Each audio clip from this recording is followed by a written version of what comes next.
Ternyata rumah ini dulu bekas rumah pembantaian. Halo guys, Assalamualaikum warahmatullahi wabarakatuh. Balik lagi di channel YouTube gue, yang pastinya bareng gue Maya Marisa. Guys, kali ini gue kedapatan cerita atau dapat kiriman cerita horor dari seseorang. Dan gak usah lama-lama lagi, mau tahu cerita selengkapnya seperti apa? Yuk simak dan tonton terus ceritanya.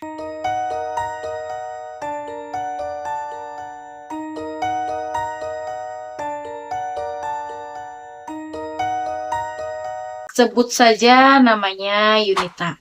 Ayahnya Yunita ini itu seorang purnawirawan yang dimana pada saat itu sedang ditugaskan di pedalaman Pulau Kalimantan. Ayahnya Yunita ini itu dia kayak membeli rumah yang emang udah dibangun gitu. Rumahnya sih cukup tua tapi harganya murah. Nah, kayaknya emang nih ya yang namanya rumah tua harga murah itu patut dicurigai nggak sih, gengs? Dan pada saat itu pasti keluarganya Yunita tergiur dong, guys. Langsung lah tuh dibeli tuh sama ayahnya si Yunita ini. Pas Yunita pindah ke situ, itu tuh jadi kayak rumah. Nah, belakangnya tuh kayak ada pohon, itu pohonnya gede banget, kayak semacam kayak pohon mahoni atau pohon ya semacam pohon mahoni lah gitu. Nah itu tuh pohonnya tuh gede banget guys. Dan di situ ada ranting yang kayak kayak bisa buat ayunan. Tapi di situ tuh ayunannya tuh udah rusak guys gitu.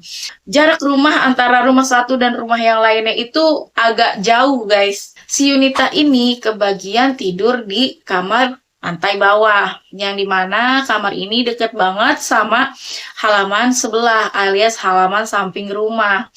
Pas malam Yunita tuh kayak ngedenger suara nik nik nik gitu. Itu ngedenger kayak suara ayunan gitu. Ditambah lagi dia dengar kayak suara anak kecil tuh lari-larian, kayak lagi bercanda aja gitu loh guys. Nah, ditengoklah nih sama si Yunita dari jendela. Tiba-tiba tuh kayak Yunita ngelihat ada sosok anak kecil tapi lagi main nih sama sosok perempuan. Semakin dilihatin kok semakin kayak aneh ya si perempuannya ini, yang perempuan dewasanya ini. Sambil Yunita liatin terus kok kayak lama-lama nih serem gitu loh. Yang tadinya rambutnya Yunita lihat tuh rambutnya ngebob gitu kan, ngebob gitu. Tiba-tiba panjang sendiri, dan di situ langsung si perempuan itu terbang ke pohon, ke atas pohon mahoni. Dan anak kecil itu tiba-tiba nengok ke Yunita, itu mukanya tuh rusak guys. Mukanya tuh katanya sih hancur guys, penuh dengan cairan merah katanya si Yunita ini. Di rumah itu ada piano tua guys, ada suara dentingan piano, teng teng teng gitu. Terus Yunita kayak bingung, ngomonglah ke adiknya, itu suara apa? Terus kata adiknya, kayak suara piano ya kak. Dan piano ini adanya tuh di belakang ya guys, di dekat dapur alias di dekat meja makan gitu.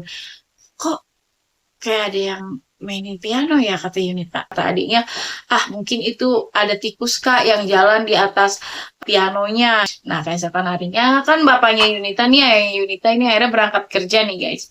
Entah kenapa adiknya Yunita yang foto ini teriak kenceng banget guys. Teriak kenceng banget. Sampai yang lain tuh kaget gitu. Yang lain tuh kayak ketakutan juga, kenapa nih gitu. Nah pas disamperin ternyata adiknya Yunita itu lagi teriak di dalam kamar mandi.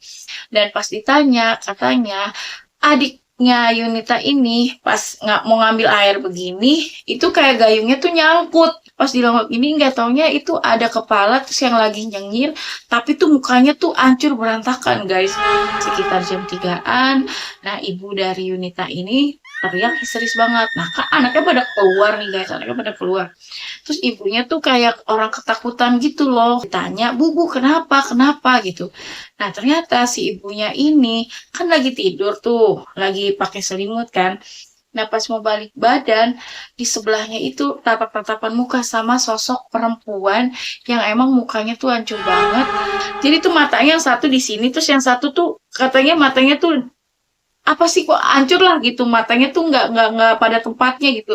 Akhirnya anak-anaknya tuh termasuk kakaknya sama adiknya Yunita tidur di satu kamar yang emang dia tidur bareng-bareng. Sampai Yunita tuh ngerasa udahlah cepet banget pagi kek gitu kan. Karena udah nggak betah nih, karena emang balik lagi ya guys, pada saat kita takut di tengah malam itu, kalian ngerasa nggak sih jam itu berdetaknya tuh terlalu lama? Dan akhirnya pas besokannya nih, udah selesai besoknya, nah ibunya nih ngomong lah ke anak-anaknya, kalau yaudah yuk kita bersihin tuh kayak halaman samping lah gitu kan, karena banyak banget nih dedaunan yang emang udah rontok, udah kering gitu, jadi kita bersihin aja. Terus untuk ayunannya yaudahlah kita sebisa mungkin ya udah kita lepasin lah gitu dari pohon karena kan memang udah rusak gitu kan. Nah, ternyata ada yang aneh guys pada saat ngebersihin pohon di situ.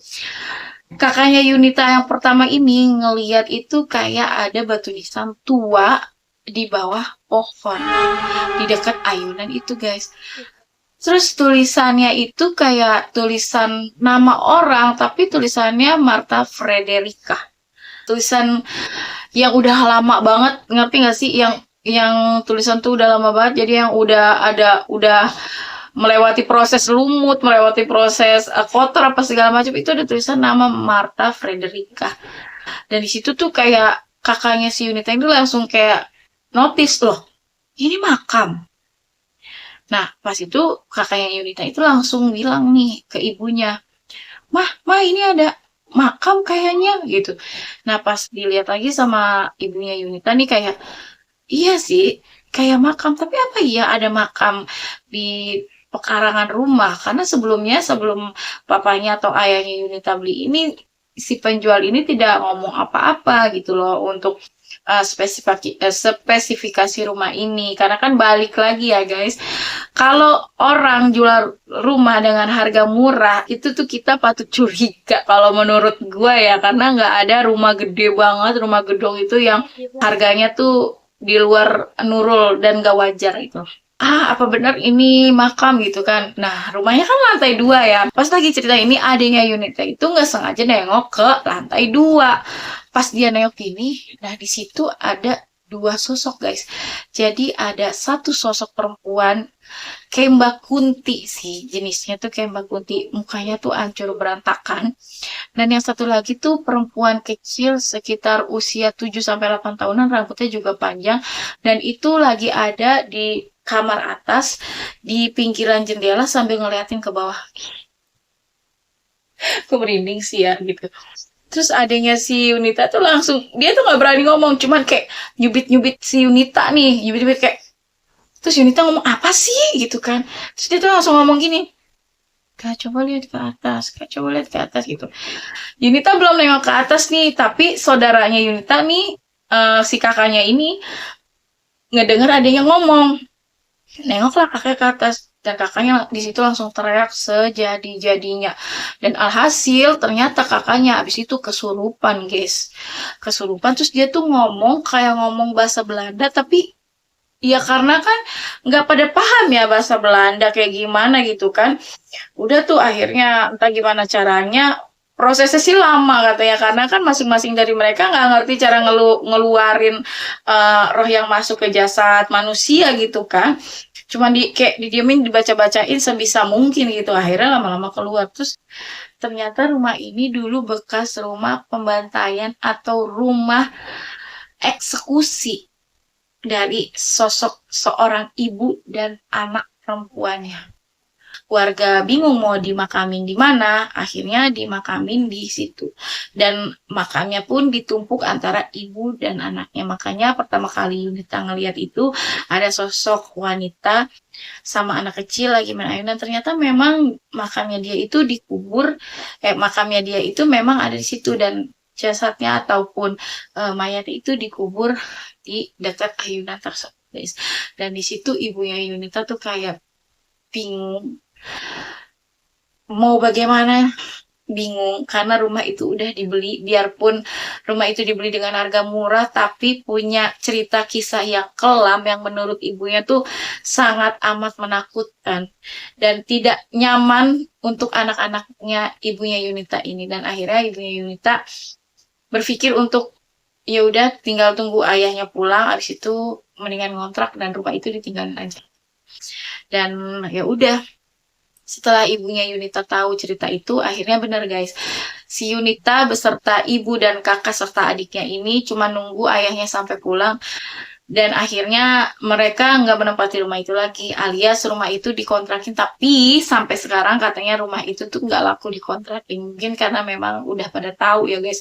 Mungkin kalau orang dari luar kayak si Yunita ini yang benar-benar nggak tahu terus pindah ke luar kota, terus ngedapetin rumah rumah murah atau kontrakan murah, mungkin langsung ditempatin. Nah, mungkin kalau misalnya orang di sekitar situ atau memang orang di kampung itu, di daerah itu tahu sejarahnya, nggak ada yang mau ngontrak dan bahkan beli rumah itu walaupun dijual dengan harga murah, guys.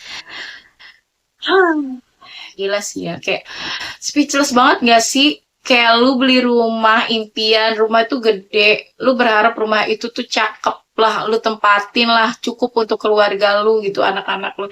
Ternyata punya kisah kelam, ternyata punya kisah yang emang misteri banget gitu. Kayak menurut gue sih, lagi-lagi kalau beli rumah murah itu patut dipertanyakan bibit, bebet, dan bobotnya ya guys.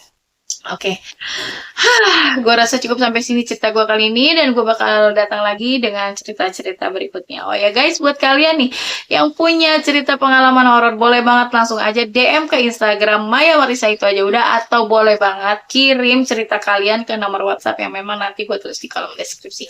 Oke, gue Maya Marisa pamit undur diri dan assalamualaikum warahmatullahi wabarakatuh. Bye bye.